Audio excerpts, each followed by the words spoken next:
অবশ্যই মমতা বন্দ্যোপাধ্যায়কে মুখ্যমন্ত্রী চাইব।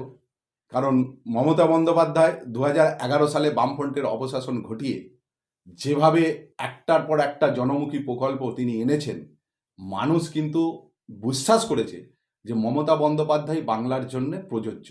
কারণ বাংলার হাতে, বাংলার মেয়ের হাতে বাংলাই থাক। একদিকে তিনি যেমন নারীর স্বাধীনতা সুরক্ষা এনে দিয়েছেন, একদিকে আমাদের ছাত্র, যুব সমস্ত ভাইদের জন্য তিনি আছেন। তিনি কৃষক বন্ধুদের জন্য করেছেন, কর্মসংস্থানের জন্য যেমন ছোট ছোট লজিস্টিক হাব থেকে শুরু করে শিল্পায়নের দিশা দেখিয়েছেন। আজকে মেডিকেল কলেজ থেকে শুরু করে সমস্ত ব্যাপারে তিনি উদ্যোগী হয়ে মানুষের সঙ্গে আছেন।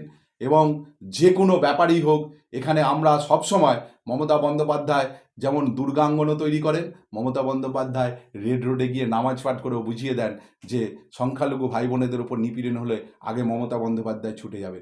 মমতা বন্দ্যোপাধ্যায় উত্তরবঙ্গে বন্যা হলেও মমতা বন্দ্যোপাধ্যায় ছুটে যায়, আর দক্ষিণবঙ্গে বিপর্যয় হলেও মমতা বন্দ্যোপাধ্যায় ছুটে যায়।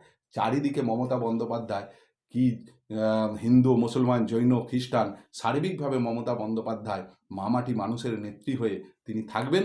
অতএব মমতা বন্দ্যোপাধ্যায় মানুষ, আমি নয়, মানুষ চাইছে চতুর্থবারের জন্য মমতা বন্দ্যোপাধ্যায় আবার মুখ্যমন্ত্রীর আসনে তিনি বসবেন, এটাই আমরা চাই।